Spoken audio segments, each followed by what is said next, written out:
Menos as namoradas.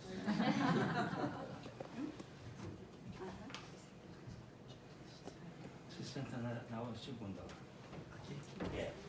Certo.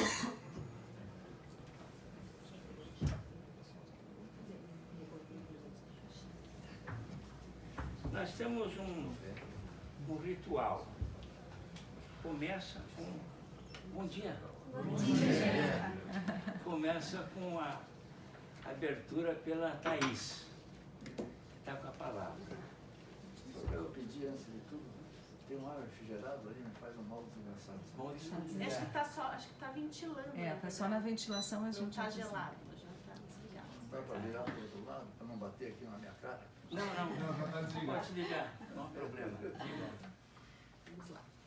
Então eu vou ler o currículo do professor Eduardo. Ele nasceu em Curitiba no dia 13 de janeiro de 1929, formou-se em Ciências Jurídicas pela Faculdade de Direito da Federal em 1952, ganhou notoriedade nos meios acadêmicos e intelectuais pela rebeldia de temperamento e abordagem de temas explosivos ou proibidos, ainda que relativos a teatro, artes plásticas, músicas e literatura, em sua coluna diária Letras e Artes, na Gazeta do Povo, e depois no Diário do Paraná.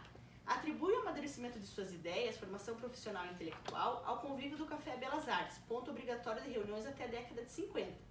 Presidiu os 3 órgãos mais importantes de sua classe: o Instituto de Direito Tributário do Paraná, o Instituto dos Advogados do Paraná e a Ordem dos Advogados do Brasil, Seção Paraná. À frente desta última, promoveu a 7ª Conferência Nacional da OAB, juntamente com Raimundo Faoro, em 1978, realizada em Curitiba, com a presença dos maiores juristas do país, destacando-se Pontes de Miranda, Vitor Nunes Leal, Miguel Seabra Fagundes e outros. Essa conferência contribuiu com um papel fundamental para a abertura política do país, inclusive para a revogação do AI-5.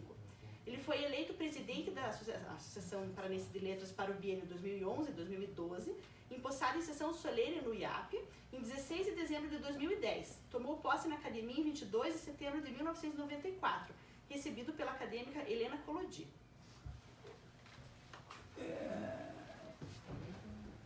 Levaríamos muito tempo para que falássemos mais detalhadamente sobre Eduardo Rocha Virmão, que eu conheço há mais de 50 anos.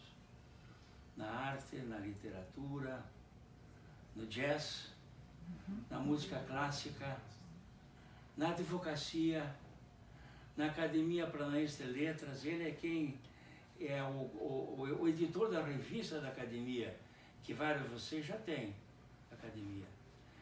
Então é uma alegria muito grande ter aqui o meu amigo, que foi inclusive selecionado neste dia, que é o dia do aniversário de Curitiba. Virmão, você. Eu me sinto bastante emocionado de estar aqui nesse convívio. Eu vou dizer que a minha ligação com o Benedotti é uma ligação de afinidades. Nós raramente nos encontramos, mas nós temos uma plena afinidade cultural.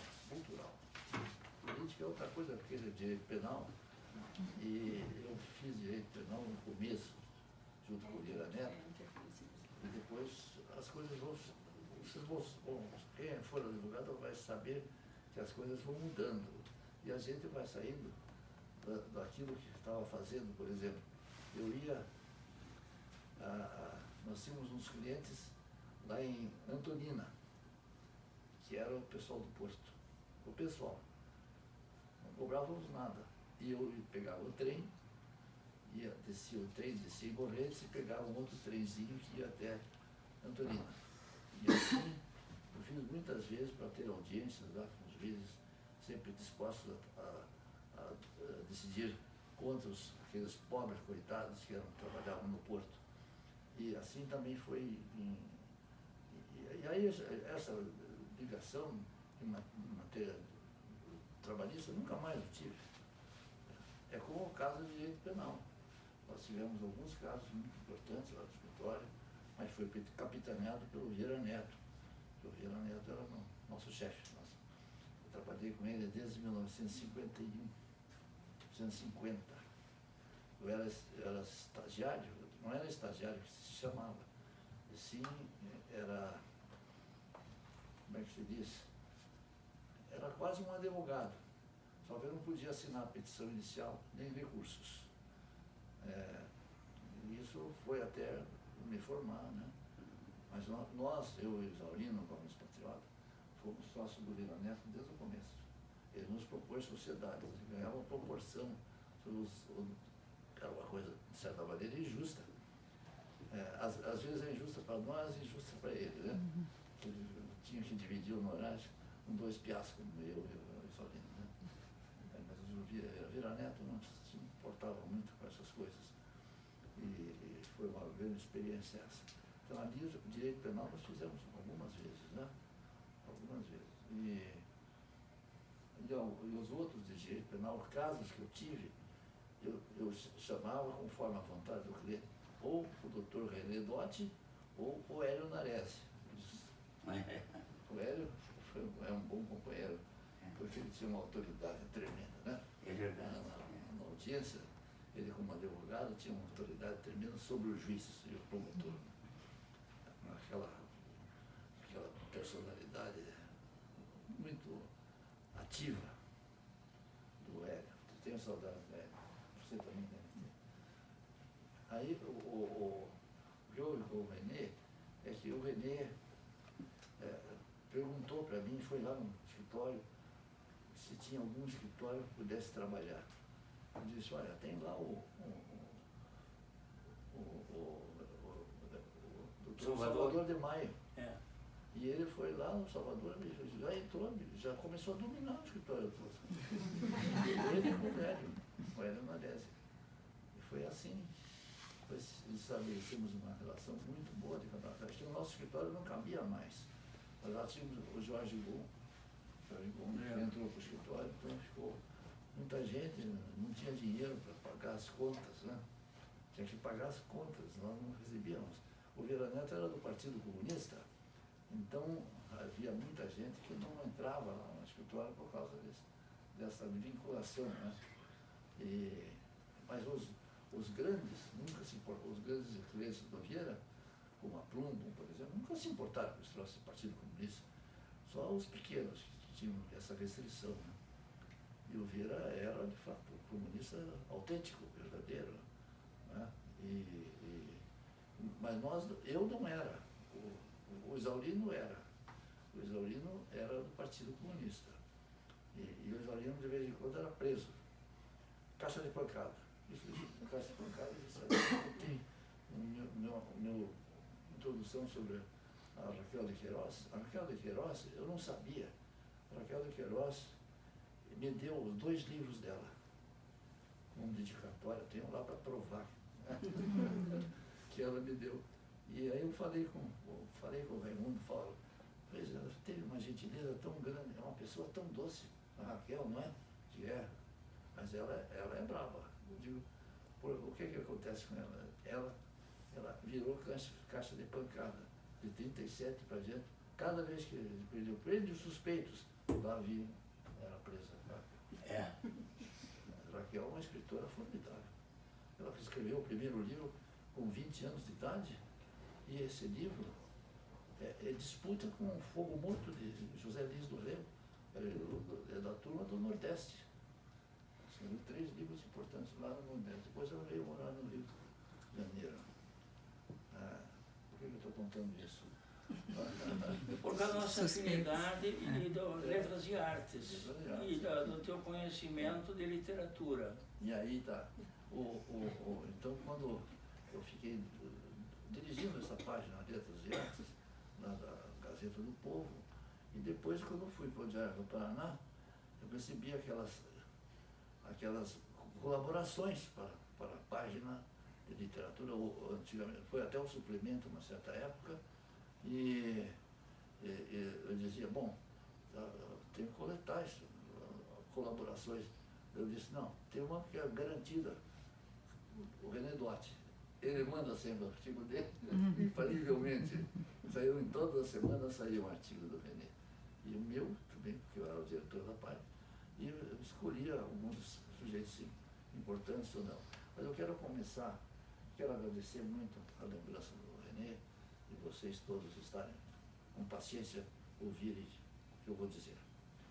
Eu quero começar do começo. Quando eu tinha 8 anos, 1937, aconteceram duas coisas muito importantes para mim.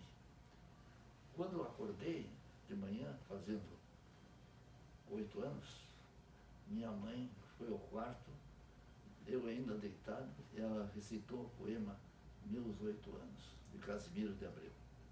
Claro que eu chorei, porque é um dos poemas mais lindos da língua portuguesa.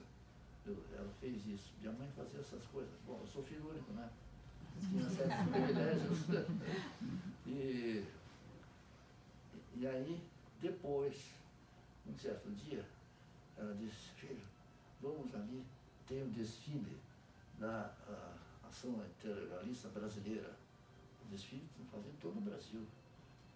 Vamos lá ver, vamos ver. Então eu concluo, depois, fiquei absolutamente enojado.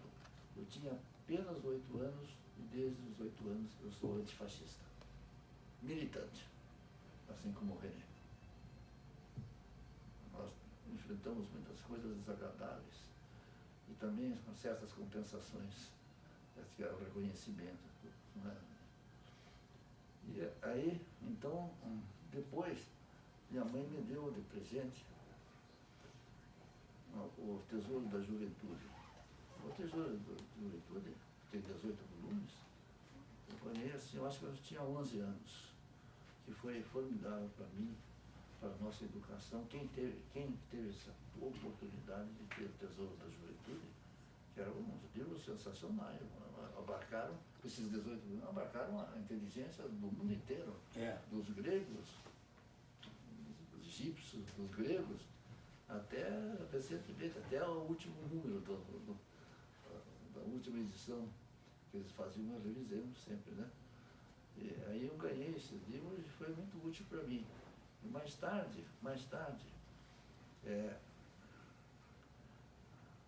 minha mãe me deu, minha mãe que produziu, meu pai trabalhava muito, sabe? Eu estava sempre vinculado ao trabalho para poder ganhar algum dinheiro. E lá em Ponta Grossa, nós morávamos em Ponta Grossa.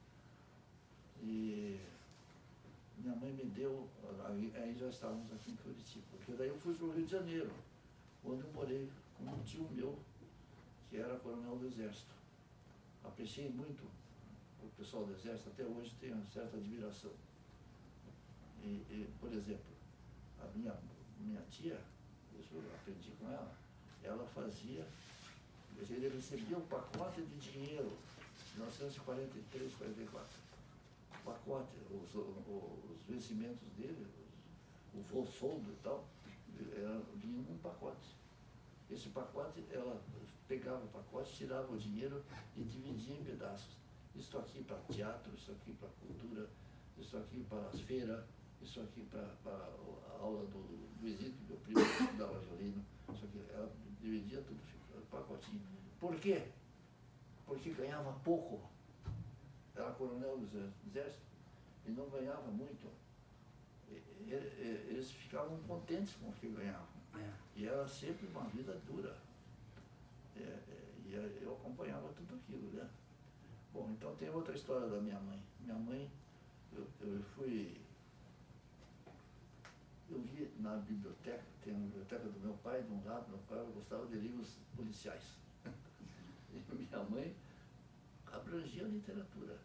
E aí eu vi assim, a lombada de um livro assim na biblioteca, Orgulho e Preconceito. Daí eu disse, É um filme atual. É um filme atual. Está passando lá na Netflix. O Orgulho e Preconceito, do Genial, um livro importantíssimo. Parece que um dos 3 livros mais importantes da literatura inglesa, né? E eu disse, mãe, que coisa esquisita esse título desse livro, Orgulho e Preconceito. Ela disse, mas isso não é para você. Eu devo ler? Não leia agora, leia daqui a 5 anos. É uma coisa que você precisa estar mais madura um pouco, você é muito menina. Mas aí ela disse, concluiu assim, continue lendo Monteiro Lobato e o Karl May. Karl May estava na moda para você ler. Era um alemão que escrevia livros passados no faroeste americano, não sei como ele conseguia fazer isso. E ela, aí que está o Monteiro Lobato. Eu lia todos os livros do Monteiro Lobato. Conversar com Reinações da Narizinho, que tem gente que considera que é a obra-prima dele. Reinações da Narizinho é o primeiro livro. E tem uma porção de livros. E agora, como existe uma campanha de safados e idiotas para corrigir o Monteiro Lobato, eu vi até uma entrevista feita no Estado de São Paulo dizendo que precisamos adoçar a agressividade, às vezes, do Monteiro Lobato. Está fazendo uma edição. Quando eu vi essa notícia horrível, eu fui lá no Sebo, ali perto da minha casa, Figaro, e comprei todos os livros do Monteiro Lobato que tinha lá. Antes que acabem. Eles vão mudar tudo. Vão mudar. Daí eu aproveitei para comprar os livros do Júlio Verne, que também eles vão corrigir, porque está aí a grafia com pH, fósforo com pH. Não sei se lembra que houve durante o governo Lula uma campanha de que o grande patriota, inclusive Monteiro Lobato, era radical porque tinha negros nas histórias dele. É isso. Então botaram no índex o livro do Monteiro Lobato. Foi condenado pelo Ministério da Educação na época. O Monteiro Lobato e do Machado de Assis também. Quiseram corrigir. Edição corrigida de Machado de Assis, meu Deus do céu. Machado de Assis eu ganhei quando fiz 15 anos, minha mãe me deu a obra completa. Eu tenho lá 100 coleções de idiotas. Eles estão tomando conta. Já saiu uma edição do Monteiro Lobato, de Machado de Assis, também corrigida por eles. Como é que esses caras se consideram superior a Monteiro Lobato, superior a Machado de Assis, superior ao Manuel Bandeira, né? Então, e aí ela me deu, naquela época, e eu tinha um problema, porque eu tinha que ficar parado, eu me machuquei no pé de uma maneira funesta. Eu tinha que ficar em casa, com o pé levantado. Então, eu li toda a obra de Machado de Assis. Todos aqueles, principalmente os romances. Os outros eu li assim, são 7 ou 8 romances. Eu li tudo aquilo. E prezo muito aquela leitura, né? Então, eu acho que vocês deviam ler o Monteiro Lobato. O Monteiro Lobato também. Ler. Ver se consegue as edições antigas, se consegue nos sebos. Lá no sebo do Figaro eu peguei todos. Antes que acabe, porque vai acabar. Aliás, eu tinha, meu filho, o Eduardo Alberto, disse, mas tem lá na minha casa, tem um livro do Monteiro Lobato, Damizinho, não sei o quê. Eu vou levar para tua casa, vou fazer uma coleção completa. Está lá em casa. Isso foi nos velhos tempos. Bom, então, eu já falou aqui do meu grupo, nosso grupo do Belas Artes. Quando eu cheguei no Rio de Janeiro, que morei lá com minha tia, onde eu aprendi muita coisa, na matéria de teatro principalmente, nós íamos para minha tia, como eu disse, ela fazia aquelas divisões e escrevia para o meu pai, pedindo, olha, o teu filho precisa mandar tanto de dinheiro para pagar teatro, isso e aquilo. E meu pai mandava, então conforme ela mandava, pedia. Porque ela não tinha, eles não eram vida contida. E ele coronel do exército, isso que é uma coisa verdadeiramente notável, né? E isso ninguém acredita hoje, que pensa que os militares são aproveitadores. Eu acho que não são. Eu acho que eles são gente boa. Sempre tem um cafajeste, como na nossa carreira de advogado está cheia de cafajestes. A pior espécie, aproveitadores e tudo, né? Nós sabemos disso e nós não caímos nessa dificuldade. Bom, então, em 1950, comecei a trabalhar com o Vira Neto. Trabalhamos juntos numa mesa só. Uma mesa, lembra só? Uma mesa do Vira Neto e uma mesinha com datilografia no começo, porque eu aprendi muito com datilografia. Eu sou um bom datilógrafo até hoje. E assim a gente age com o computador, né? Que agora o computador se escreve e se corrige da hora, não tem que riscar coisa nenhuma, né? Mas naquele tempo o Vieira me convidou, eu ia sempre lá no escritório porque eu gostava da conversa. Ele disse, quando você entrar no 4º ano, você vai ser solicitador acadêmico e vai trabalhar aqui no escritório. Foi o que aconteceu. Eu tirei a carteira de solicitador e a carteira, depois eu fui uma provisória, quando me formei em 52, e depois foi a carteira definitiva, só veio em 54. E tinha que ir para o Rio, que era a sede dos advogados, e no Ministério da Educação, que eu sempre fui chato para burro, e vinha o diploma e a carteira de advogado. Assim, desde 54 que eu tenho, 2017. O miserável do Egas tomou a minha frente e pegou o número 1001. Nós temos dito da importância da literatura para o direito e a justiça, né? Quais os livros, além do Monteiro Lobato e do Machado de Assis, você recomenda para eles? Do Machado é fácil, Quincas Borba, Memórias Póstumas de Brás Cubas e Dom Casmurro. Bom, os outros também são bons, mas esses 3 são obras-primas da literatura universal, né? É considerado isso lá na França, principalmente, que eles são bons em reconhecer a coisa dos outros, sabe? Estão acostumados com a literatura alemã e a literatura russa, né? E os nossos, esses 3 livros do Machado são livros exemplares, né? De que mais você falou? Dos americanos. Eu quero voltar. Então, o livro que mais me ajudou na minha carreira de advogado foi quando eu li assim, em 1949, 50, foi Os Sertões de Euclides da Cunha. E alguém me disse, pule a parte da terra e entre no capítulo final, que é enorme, que é O Homem. Eu fiz isso, daí eu pude ler tudo aquilo e voltar para ler a parte da terra, né? Que eu conheço no livro. Então a metade é o homem. O sertanejo é, antes de tudo, forte. Começa dizendo assim. É uma coisa. Esse livro influenciou muito, até hoje me influencia.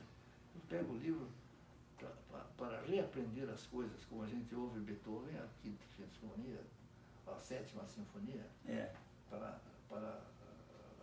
recuperar a inteligência, segundo dizia que a música de Bach e de Beethoven, elas fazem com que você fique melhor, urgente.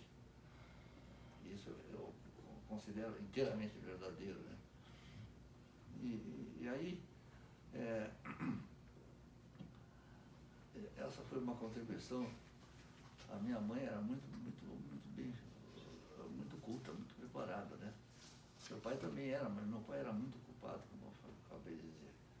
Ela sempre me acompanhava nessas coisas todas, né?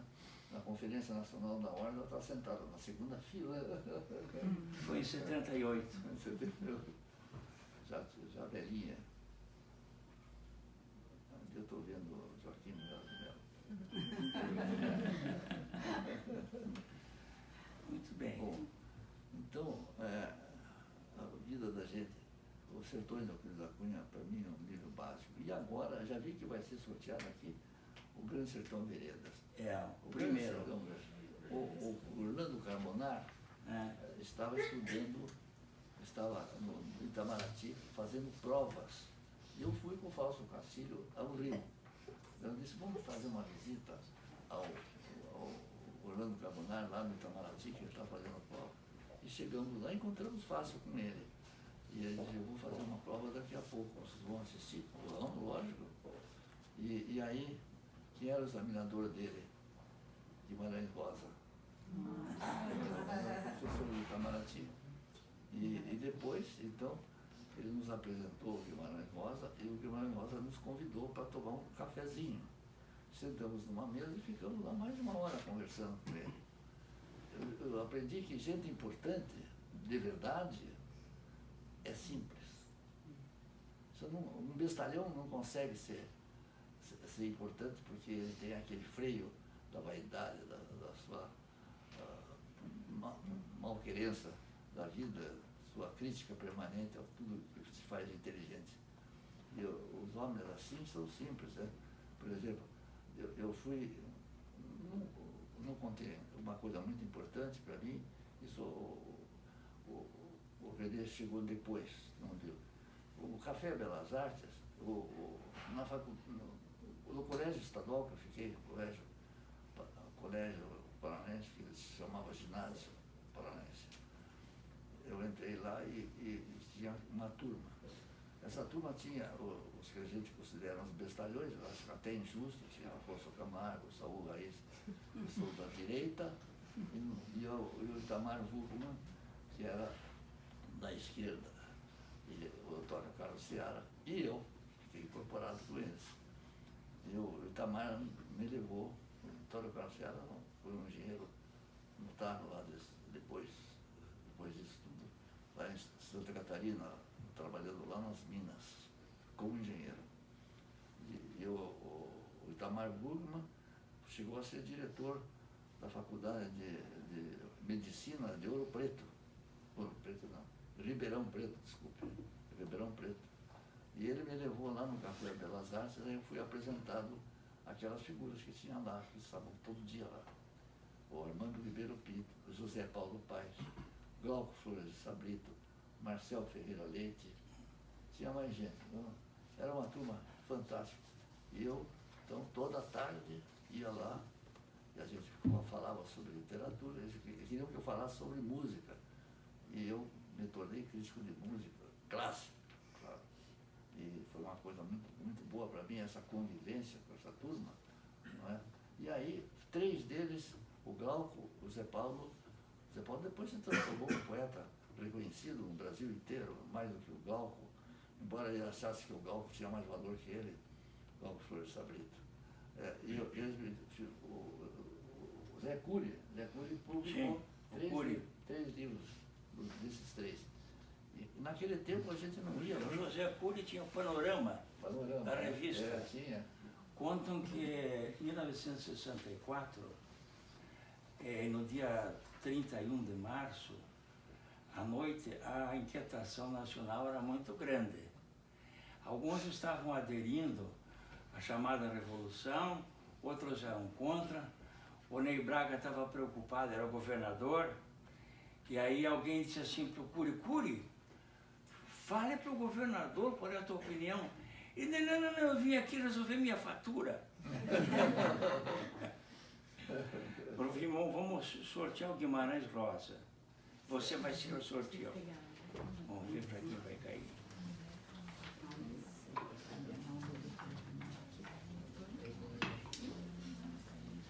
Já acabou meu tempo, né? Acabou, tô.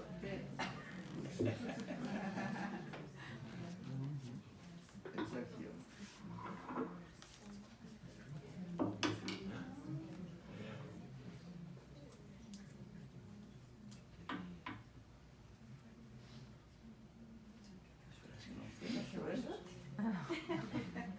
Aqui, ó. Marina Gutierrez. Marina vem à tarde. Só vem à tarde. Ela só vem no período da tarde. E agora? Deixamos para ela, moça?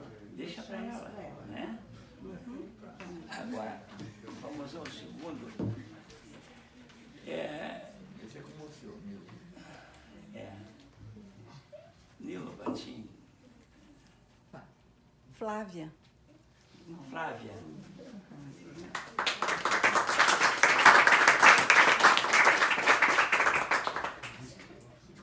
Flávia vai ler a biografia do Nilo. Bom dia. É a primeira vez que eu sou sorteada. Então tá. Nilo Batista. nasceu em Natal, 17 de abril de 1944. É um advogado e professor de Direito Penal brasileiro. Foi governador do estado do Rio de Janeiro de 1º de abril de 1994 até o fim do mesmo ano, tendo assumido o governo fluminense em substituição a Leonel Brizola, que se licenciara para concorrer nas eleições presidenciais. Autor de diversos artigos e obras sobre direito penal e criminologia, é conhecido por sua postura crítica em relação ao sistema penal, seus papéis e objetivos no Estado democrático. Adepto da criminologia crítica, entende que o direito penal não pode se fechar ao diálogo com outras áreas do conhecimento, condenado à ausência de uma política criminal aberta aos dados fornecidos pela criminologia. Em seus escritos, dedicou-se a análises históricas dos sistemas punitivos, bem como aos influxos entre o direito e o contexto social e econômico de cada época.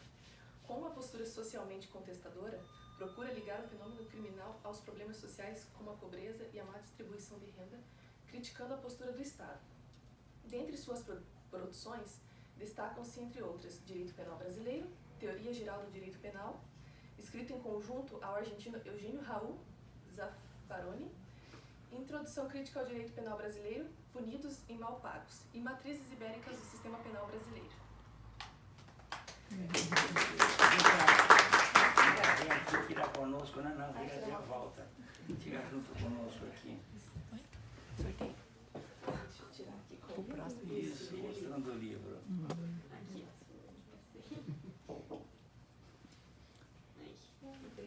Bom, agora vamos ver Ernest Hemingway. O som também se levanta.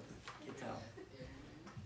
Eu não considero que seja o melhor livro dele. É um livro bem fácil de ler, né? Sim. Enfim, Sim, tem o Velho e o Mar, né? Que era É sorteado. formidável. É. Esse livro é passado lá em Londres. E fizeram um filme. Um dos piores filmes sobre ele. O Tyrone Power, que é Homem Bonitão. Aquele filme é horrível. E a Ava Gardner, os melhores que você possa imaginar. A Ava Gardner é a mulher mais linda do cinema, né? Todos os tempos do cinema. E o filme é muito ruim. Mas leia o filme. O livro é mais importante. Quem foi? Cássia.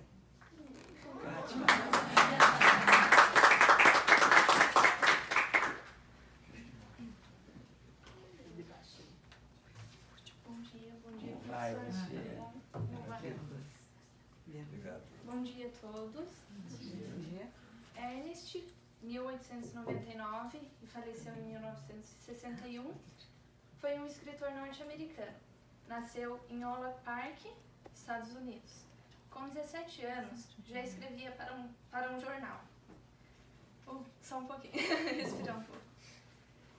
Com o início da Primeira Guerra Mundial, entra como voluntário para o exército italiano. Ernest levou para a literatura o estilo sintético do jornalismo. Nota-se essa concisão principalmente em obras que refletiam sua experiência pessoal. No livro O Sol se Levanta, relata o cotidiano de um grupo boêmio, ingleses e norte-americanos. Em Paris, depois da Primeira Guerra, que ele leu esse livro. No romance Por Quem os Sinos Dobram, relata a história passada da Guerra Civil Espanhola, de um americano que se ligera à causa legalidade na Espanha. Ernest casou várias vezes, morou durante muitos anos em Cuba, tornando-se amigo de Fidel Castro. Em 1954, ganha o Prêmio Nobel de Literatura. Muito doente, suicida-se, com um tiro no dia 2 de julho de 1961. Seu corpo foi sepultado no Contando de Blythe, nos Estados Unidos. Muito bem. A foto aqui agora. Tem que abrir a primeira página. Acho que aparece. Isso, o título.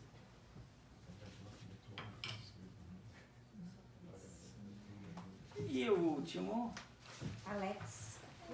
Alex.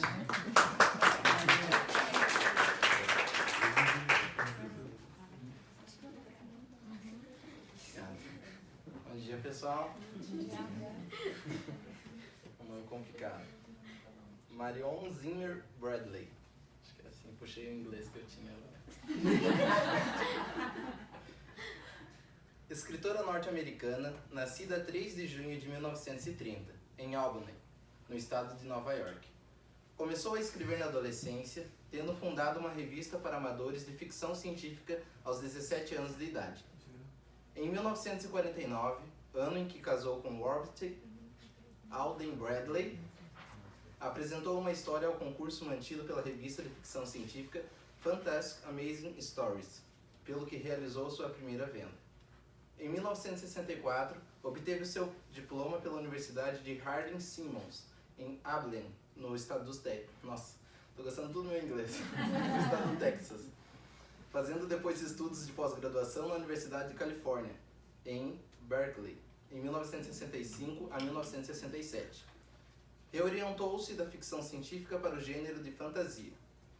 Em 1983, publicou a sua obra mais conhecida, The Mists of Avalon, As Brumas de Avalon, uma recriação das lendas arturianas vista sob a perspectiva dos seus arquétipos femininos, como Viviane, Guinevere, Morgane e Ingrid. Um enorme sucesso, a obra manteve-se no topo da lista de vendas do jornal Times durante 4 meses. Faleceu 4 dias após ter sido vítima de um ataque cardíaco, em Berkeley, a 25 de setembro de 1999. Muito bem. Obrigado.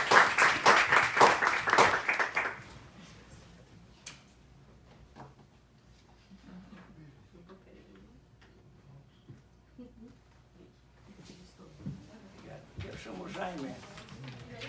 Jaime.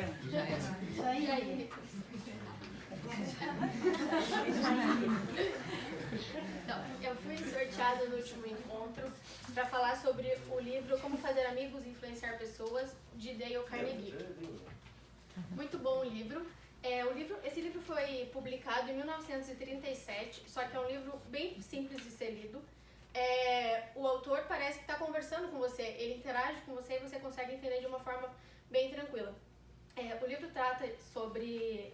O autor fala que de um grande problema da sociedade, que é saber se relacionar com as pessoas. Ele resolveu escrever esse livro a partir do momento que foi feita uma pesquisa numa universidade em que, mesmo as pessoas sendo os melhores alunos, tendo os melhores empregos, elas não sabiam se expressar, não sabiam falar o que elas queriam.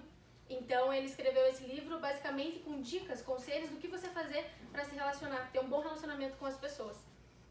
Então, uma dica essencial dele, que ele fala que é a dica, que é a chave de ouro, é você se colocar no lugar do seu interlocutor. Você se colocar no lugar da pessoa que está ouvindo ou vendo suas atitudes. A partir disso, você consegue ter uma atitude melhor e ter um resultado favorável para você. Deixa eu ver o que mais que eu posso falar. Ele traz também... O livro é estruturado da seguinte forma. Como você pode ser um líder, como você quer passar para as pessoas o que você quer dizer. E eu acho que é isso que eu tinha para falar. Deixa eu ver. Tá. E quando você quando você se coloca no lugar do seu interlocutor, você evita críticas, você evita que ele te critique ou que faça julgamentos. Porque a partir do momento que você se coloca no lugar dele, você não vai querer que te julguem ou que te critiquem, que é aquela máxima de não faça para as pessoas o que você não quer que façam para você. Então é isso, eu achei o livro bem importante, bem bom, e eu aconselho todos a lerem, porque eu estou agora tentando colocar algumas dicas e conselhos na prática, só que não é tão fácil. Tem algumas questões que ele fala de evitar discussões, evitar criticar os outros, mas você colocar isso na prática é um pouco difícil, sabe? Parece? Mas eu acho que se todo mundo conseguisse colocar isso em prática, o relacionamento das pessoas seriam muito melhores, assim, e a gente alcançaria um resultado melhor também nas relações. Muito bem. Gustavo, com memórias póstumas. Bom dia a todos. Como o professor René falou, eu estou com um livro clássico de Machado de Assis, como o Dr. Vermont também mencionou. A obra, na verdade, eu começo retratando que o Machado começa abrindo a obra assim: ao verme que primeiro roeu as frias carnes do meu cadáver, dedico como saudosas lembranças essas memórias póstumas. O livro é um livro que tem 160 capítulos Então ele retrata, após a sua morte, a sua vida, a vida de Brás Cubas, no caso, desde a sua infância, a forma com que a elite, na época do Rio de Janeiro Imperial, lidava com os escravos, o que acaba sendo um pouco irônico. O personagem principal, ele maltratava esses escravos, e o Machado de Assis era um personagem negro, então entendido como uma crítica. Na verdade, isso pode ser bem observado durante todo o desenvolvimento do livro. Ele retrata a questão dos primeiros romances. O primeiro romance dele foi com Marcela, que ele não traz isso explicitamente no texto, mas ela era uma prostituta, onde isso fica claro no momento que ele expressa que gostava muito dela, ela gostava de outro e de outros, e ele gastava muito com ela para manter esse relacionamento que durou ali 15 meses. E ao descobrir isso, a sua família mandou Brás Cubas para estudar em Coimbra, então ele foi bacharel em Direito, retornando para o Brasil após descobrir que se não voltasse ele encontraria sua mãe morta. Ele acabou se envolvendo por questões de influências políticas com Virgínia, só que ela acabou se casando com outro, e eles então manteram ali um adultério onde eles mantinham esse romance, até porque escondido ela casou com Lobo Neves, que também era muito influente na política na época, e acabou indo morar com Lobo Neves em outra península. Então o Brás Cubas ficou solitário e etc. Indo após todo esse rolar da história da sua juventude, e ele sem ninguém, ele conseguiu se envolver com outra moça, mas ela acabou numa tragédia morrendo, acho que de uma vez pulmonar. E depois disso ele foi para Minas Gerais, desenvolveu um medicamento que poderia ajudar as pessoas, mas de forma irônica também ele acabou ficando resfriado, pegando uma pneumonia e vindo a falecer, que então retoma toda a história das Memórias Póstumas. É isso. Beatriz vai falar sobre Mary Shelley, Frankenstein. Então, o livro que me foi sorteado foi o Frankenstein, da Mary Shelley. Foi um livro escrito ali no comecinho do século XIX, então ele é o que se chama de um romance gótico. Então ele traz toda uma carga pesada, de sentimentos até ruins ao longo da história. Basicamente a história conta a história de um cientista, que é o Frankenstein, e esse cientista, ele desde pequeno teve aspirações a atingir objetivos inalcançáveis e de conseguir a vida eterna, o elixir da vida e tudo mais. E nessa busca dele pelo conhecimento, ele acaba criando, dando vida a um corpo inanimado. E a partir do momento que essa criatura abre os olhos, o cientista fica horrorizado, foge, e a criatura acaba fugindo também e fica solta pelo mundo. E no mundo ela só encontra desolação, rejeição e solidão a ela mesma. E por isso, então, tendo sido só isso que essa criatura recebeu, é só isso que ela quer retribuir para os outros. Então ela parte numa vingança, numa missão de vingança pessoal contra o criador dela, e acaba por, enfim, matar toda a família. É um livro bem pesado, assim, mata a família inteira do cientista. E no final das contas, esse cientista daí acaba querendo se vingar da criatura que estava se vingando dele. E o livro é sempre essa vingança, esse embate de vingança entre os dois, até o fim, em que os dois acabam morrendo. Eu achei que o livro ele tem 3 pontos principais muito interessantes. A primeira é a mensagem que o livro quer passar em si, que ele foi escrito bem nessa época de começo de Revolução Industrial, em que várias descobertas científicas estavam aflorando sem que houvesse um limite a esse conhecimento e sem se saber que males isso poderia causar. Então esse é o alerta que a Mary Shelley propõe no livro dela. O segundo ponto, muito interessante da obra, é a própria correspondência que existe entre o cientista e a criatura. Até se considera, a própria Mary Shelley depois considera como se eles fossem doppelgangers um do outro. Que a partir do momento que você tem muito contato e acompanha muito uma pessoa, você se torna como ela. Então os dois são partes de um mesmo ser, entre aspas, um sendo a ciência e a luz e o outro a sombra, mas no final das contas os dois são essas duas coisas ao mesmo tempo. E o terceiro ponto, que vai para além do enredo, é a própria história da Mary Shelley em si. O livro tem essa carga tão pesada também pela própria história de vida da autora, que ela fugiu de casa, acho que com 16 anos, para morar com um poeta chamado Percy Shelley. E ela só encontra rejeição da sociedade e ela acaba perdendo, ela tem um filho que morre e tudo mais, então ela tem uma vida muito depressiva e ela traz isso também para o livro. E outro ponto interessante também dela é que a primeira edição do livro foi publicada anonimamente. Por ela ser uma mulher jovem, nenhum editor queria publicar o livro. Então daí o livro foi publicado no anonimato, com o prefácio assinado pelo marido dela, que era um poeta muito famoso na época. Então, para o livro poder ter algum sucesso. E só na segunda edição do livro, que recebe o nome dela, quando o livro daí já era um sucesso mundial e daí já era aceito, então, que ela, uma mulher, pudesse ter escrito ele. E eu acho que é isso. Muito bem. Marichelle está passando no Netflix. E agora vamos ao... Larissa? Eu. Então, Larissa, vamos lá com o velho Omar. Eu também acho, é melhor. Foi um filme com... um filme... Spencer Tracy. Não, Kirk Douglas. Kirk Douglas. Os dois. Talvez eu ver dois. O filme foi repetido. Vamos lá. Vamos lá. Bom, o livro que eu ganhei no sorteio do encontro passado é O Velho Mar, de Ernest Hemingway.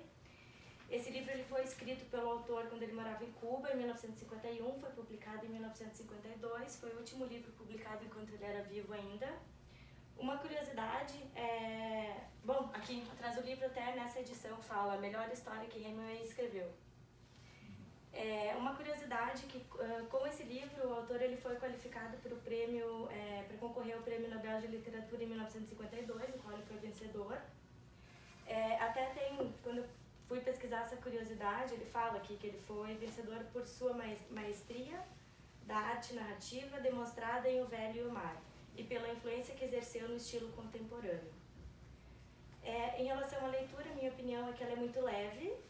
Ela tem uma narrativa muito simples, mas ao mesmo tempo o leitor ele narra minuciosamente detalhes que transporta quem está lendo para cenas.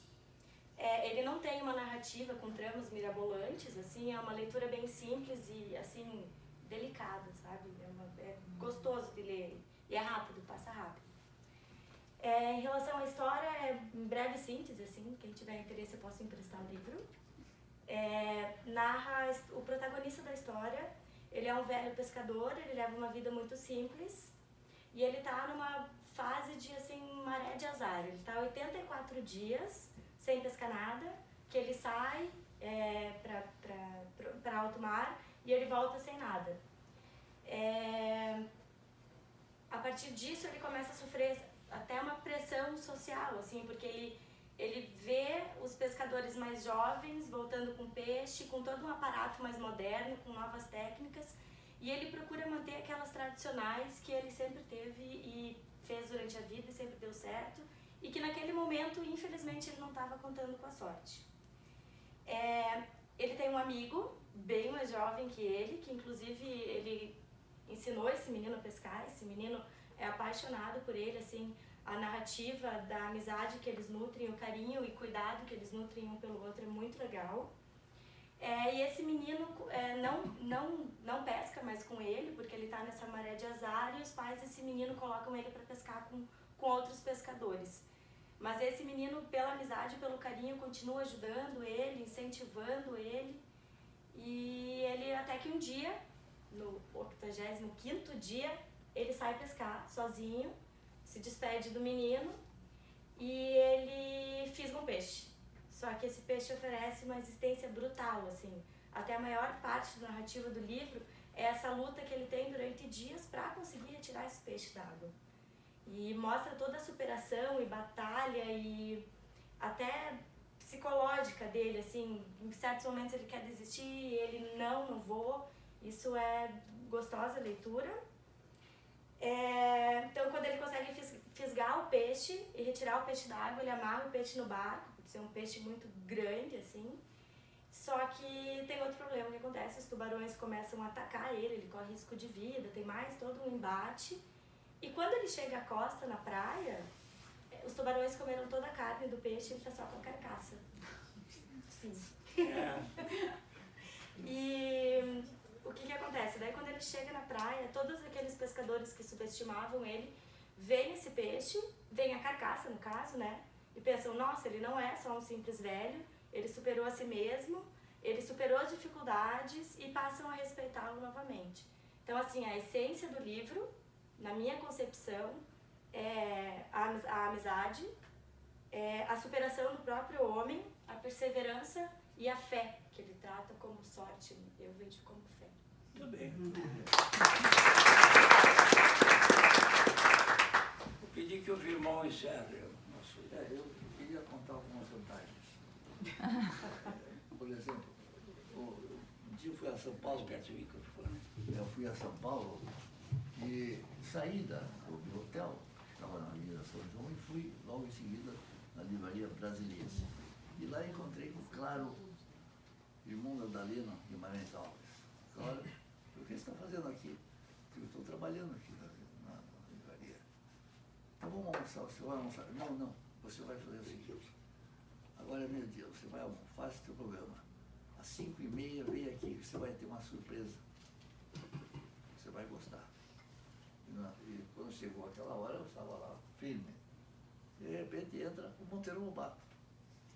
E ele me convidou para sentar lá atrás,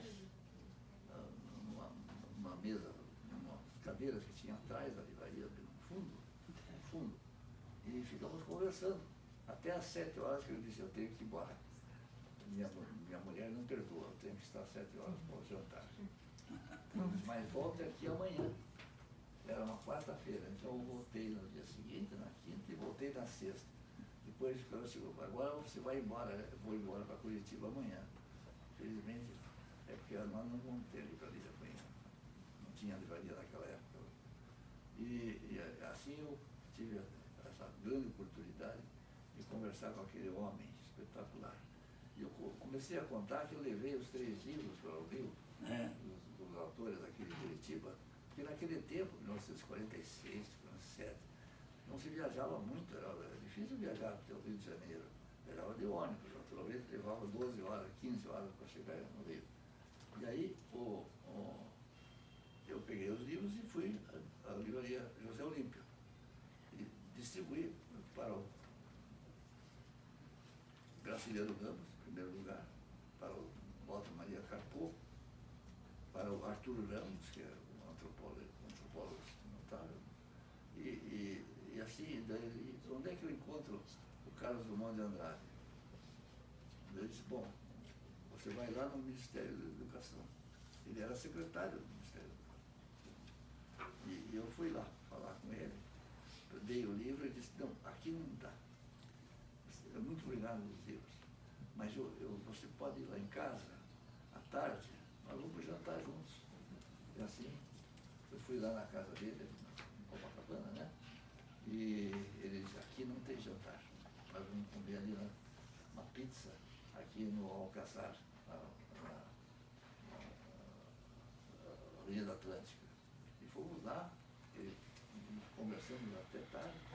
Daí ele disse, então, amanhã eu não posso.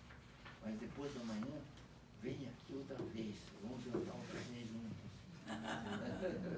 Daí ele escreveu uma carta para o Zé Paulo Paes, dizendo da qualidade da poesia dele, que eu recomendava que o Zé Paulo também lesse os estrangeiros, e não só os brasileiros e os espanhóis, mas também os ingleses, como T.S. Eliot e outros autores de poesia maravilhosos. Então essa foi uma grande vantagem que eu levei para a minha vida, e ficamos muito amigos. O Graciliano me convidava para ir jantar na casa dele. Fomos lá, uma vez, ele disse assim, eu vou chamar minha mulher aqui, ela vai ler o último capítulo que eu escrevi. Eu estou escrevendo ainda, da Memória do Cárcere. E ela, Graciliano Ramos. E ela leu aquele capítulo, eu fiquei bem constrangido lá. Ouvindo essa história, né? Nunca pensava que fosse imbuído por essa benesse, essa coisa espetacular, né? Essa camaradagem. E ele me convidava sempre, você vai lá, depois nós vamos almoçar. Almoçávamos na Brahma, um restaurantezinho na música, ali perto, que tinha da José Olímpio. Foi muito bom esse contato e eu fiquei muito satisfeito, muito alegre com essa vantagem que eu tive na minha vida, ter conhecido na intimidade essas pessoas, inclusive Manuel Bandeira, que foi muito rápido. E lá no Rio, lá no Rio Grande do Sul, um dia nós estávamos num congresso lá, de advogados. Eu era presidente do Instituto.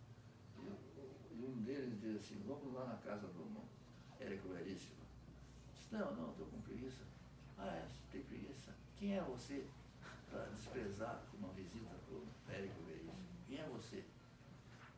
Tá certo, eu vou lá junto com vocês. Fomos na casa do Érico, ele estava brincando com as crianças, os netos dele.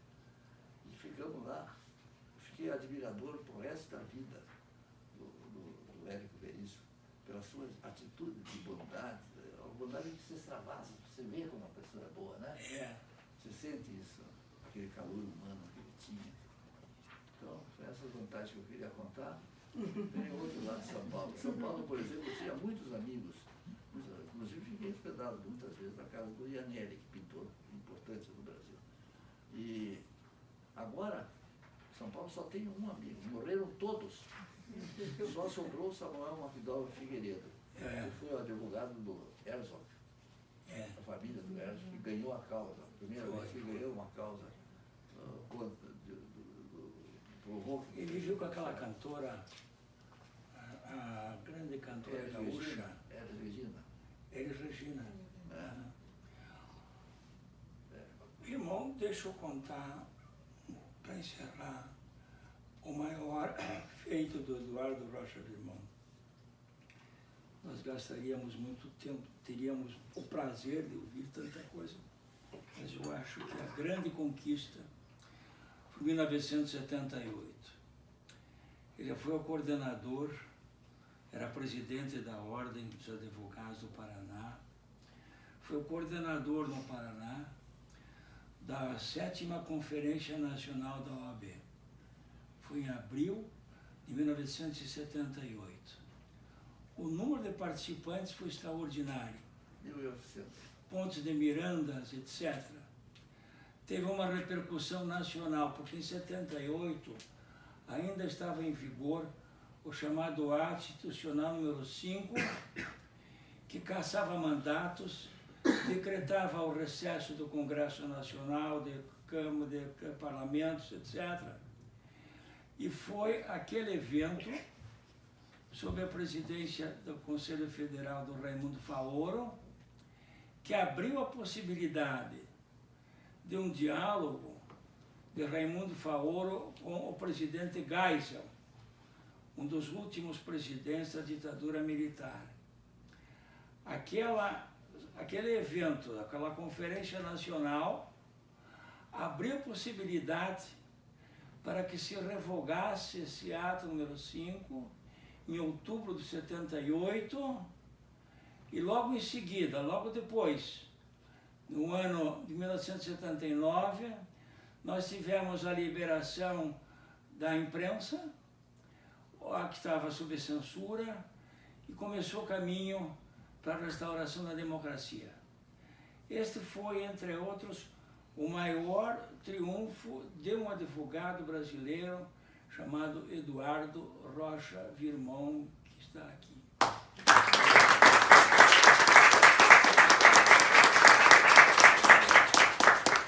Tenho que contar uma história do René. O René, de repente, ele viu uns livros em inglês, de direito. Começou a estudar inglês. Aí eu disse para ele, onde é que você está estudando inglês? Eu vou num grupo que tem 12 pessoas que é na sala. Eu sou muito estudante ali no meio. Por que você não... Tem uma senhora aí que ensina inglês, você vai na casa dela, é uma coisa... A pessoal eu digo, não, nós corrompemos a professora. Só falando dos assuntos que nos interessam, né? Obrigado, queridos. Até a próxima. E muito obrigado, Eduardo Rocha Virmão. Maravilhoso, né? Essa aqui até o roteiro. Essa aqui você já tem, né? Quer levar mais um?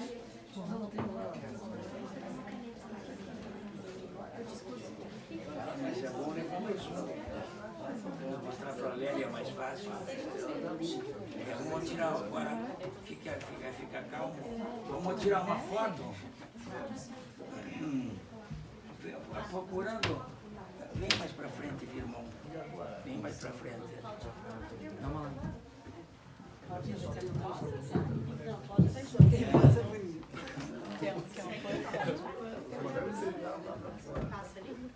Pois é. Consegue? É a Cláudia, isso, Cláudia. Que hoje não entendeu.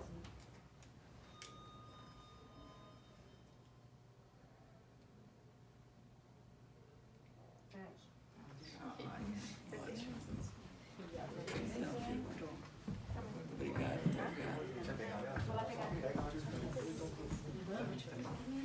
Não, foi ótimo. Foi ótimo. Sim, aqui. Tchau, meu caro. Vai pegar também.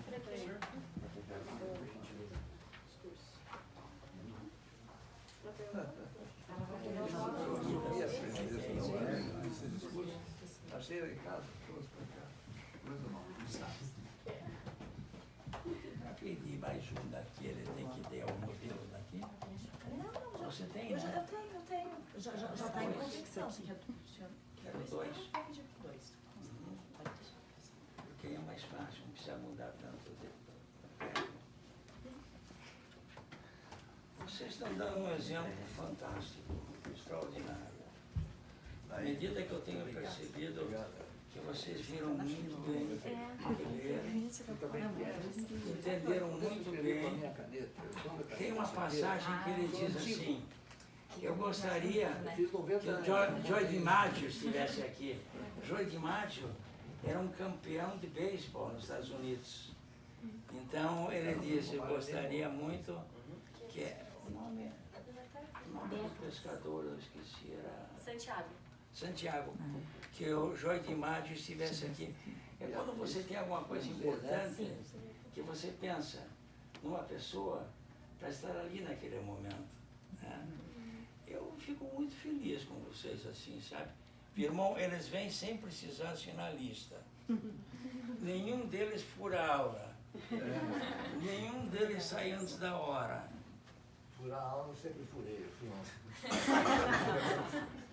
O que é fundamentalmente importante.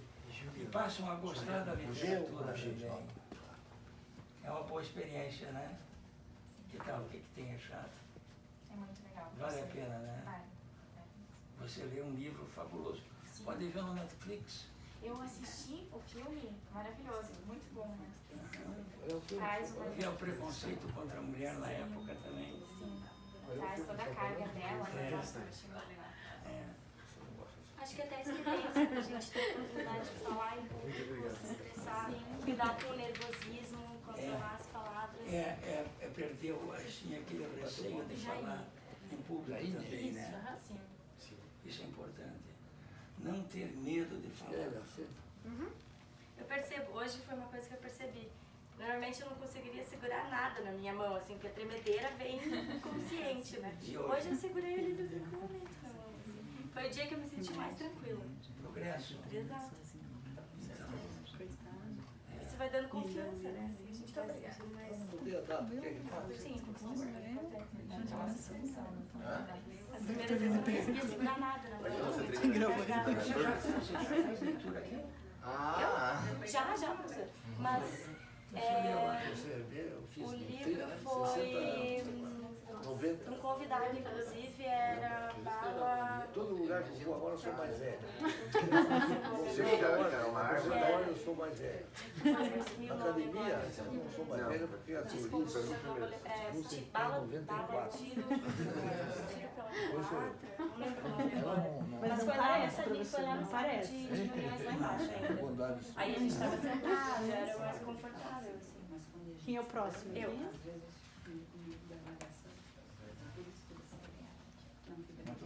Larissa, prazer em conhecê-lo.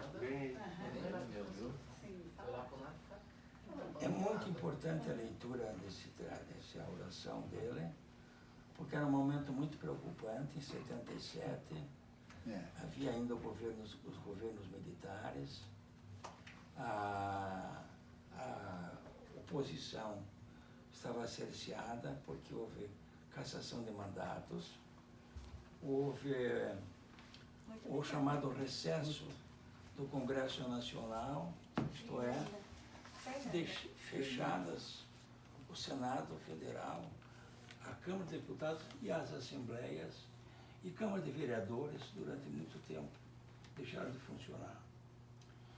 Então, o ano que ele assumiu a presidência da Ordem, 77, era um ano muito importante do ponto de vista da resistência contra o governo militar, que o governo militar, inclusive, só admitia a existência de dois partidos. Um dele do governo e outro da oposição, que era Arena, do governo, e MDB, da oposição. Pois bem, então, aquele período, cheio de experiências, o Firmon foi convidado para ser professor da Faculdade de Direito, mas o nome dele foi censurado porque ele é da esquerda.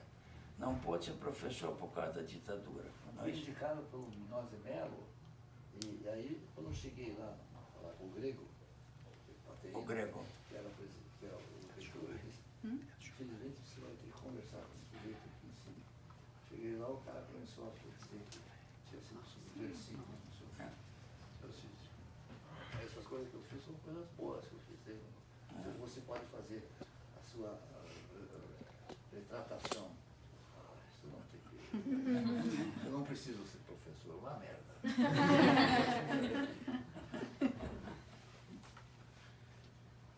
Esse cadê o aqui? Lucas.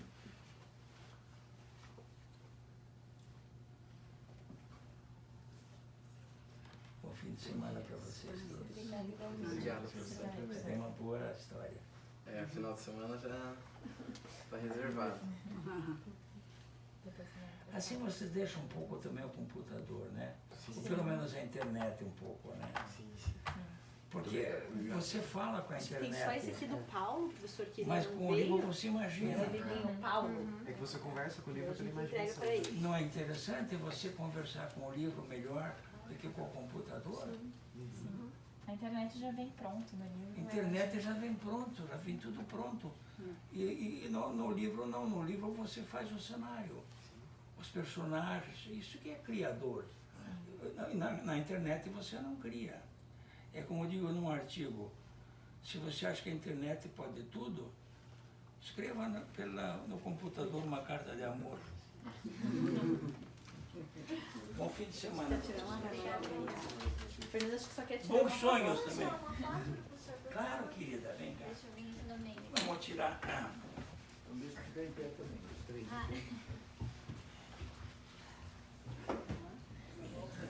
Acho que quando eu sair aqui, ó, a gente tira aqui na frente. Melhor aqui? Isso. Deixa eu passar pra cá. Acho que eu seguro o senhor. Vem cá, vamos tirar duas fotos. Tira aqui com ela. Deixa eu virar pra cá. Deixa eu ver. Literatura aqui. Aí. Isso. E agora vamos filmar junto. Isso no fundo. Não, pode vir, imagina. Venha, por favor. Deixa eu ficar no meio. Isso mesmo. Pra eu ficar metida. Certíssimo. Agora vamos trocar, Fernanda. Você tira uma foto e a gente vem junto. Vem, Cláudia, Marli. Vamos tirar uma foto também. Já que tá aqui na pose já. Ah, vamos tirar foto? Isso, vai lá. Deixa eu esperar a Cláudia. Eu tô lenta. Deixa eu vir mais pra trás. Fica aqui que eu fico pra cá. Isso. Todo mundo de concha. Aí. Aí. Obrigada. Essa máquina é sua? Isso, é minha. Aí você reproduz? Isso, reproduz e já sai no nosso site lá. Obrigada. Vou descer até o 13. Esse é só seu óculos aqui. O óculos. Isso não era o meu. O seu só pegou, né?